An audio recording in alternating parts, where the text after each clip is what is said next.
Thanks very much. Well, it was a 0-0 draw, but it wasn't a 0-0 bore here at the Sydney Football Stadium. Game 2 of round 1 of season 4 of the Hyundai A-League. Sydney FC versus Melbourne Victory, the 4th consecutive opening night here at the Sydney Football Stadium. Mike Cockrell watched the game, indeed called the game with me this evening. Mike, what did we learn out of the game tonight? Well, first of all, you're 100% right. It wasn't a boring game at all. It was a very exciting game. I thought played at a great tempo, and I thought with very good quality right from the outset. Melbourne was certainly the better of the two teams. They had the better chances, but, you know, hats off to Sydney FC. They dug deep. They had a spare parts side out there tonight, and I thought in the second half in particular they showed some real ability. And Shannon Cole, to me, what an outstanding debut. Maybe the best I've seen since the A-League began. It is going to be one of the talking points of this first round, the number of debutants, whether they were from overseas or locals, getting their first crack at the title, as it were. Shannon Cole was great. Melbourne, though, on balance, had by far the best chances, and Sydney's patched-up team really did well to hang on. It all started 5 or 6 minutes in. One recruit, Tom Pondulyak, to another recruit, Ne Fabiano, the Brazilian out of Chonburi in Thailand, Mike. A brilliant chance. Bolton back to his best. Ne Fabiano didn't disappoint, however. No, he didn't, and I had some doubts about him before the game, but in that first half an hour when there was a lot of pace in the game, he looked very lively indeed. But, you know, quickly on Clint Bolton, he had a fantastic game for Sydney FC. Another great save coming up from Bolton here. I guess, you know, when we go through the post-mortem of this game, Mike, and as we watch these highlights, which are basically for the men in grey, the visitors tonight, Sydney holding on, half-time was the key. Coach Ernie Merrick made a substitution. Tom Pondulyak, who was certainly part of the attacking thrust in that first half, made way for the more defensive Lee Broxham, and all of a sudden Sydney were well back in the contest. What do you put that down to?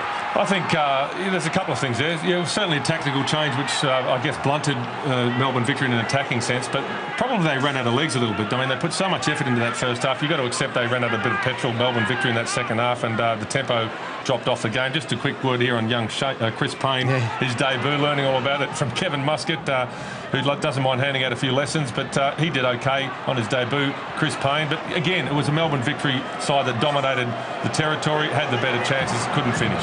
And this is going to typify their game this season, that they do like to play through traffic, they do like to suck in defences, as we see with this instance here. Ne Fabiano couldn't round the possession up. Sydney still couldn't deal with it, and in the end getting in each other's way. And the other Costa Rican international, the second half of the Central American double act for Melbourne Victory, Jose Luis Lopez, a great chance to give Melbourne the lead that they really deserved at that point in the game.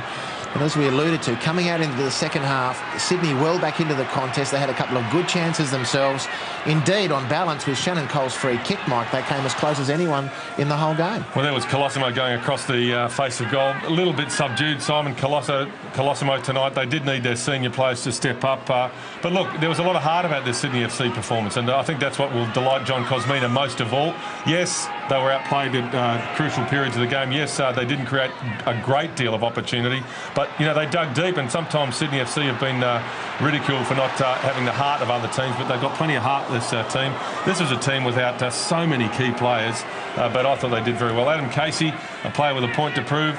Well, he faded in the second half. He was out electrifying in the first half. But, you know, here's another guy coming back from a lot of injuries over a long period of time. So I thought there was more positives than negatives for John Cosmina tonight. And talk about the evergreen. It was a night for debutants. A picture of Steve Corica, who was great value. This is the free kick from Shannon Cole.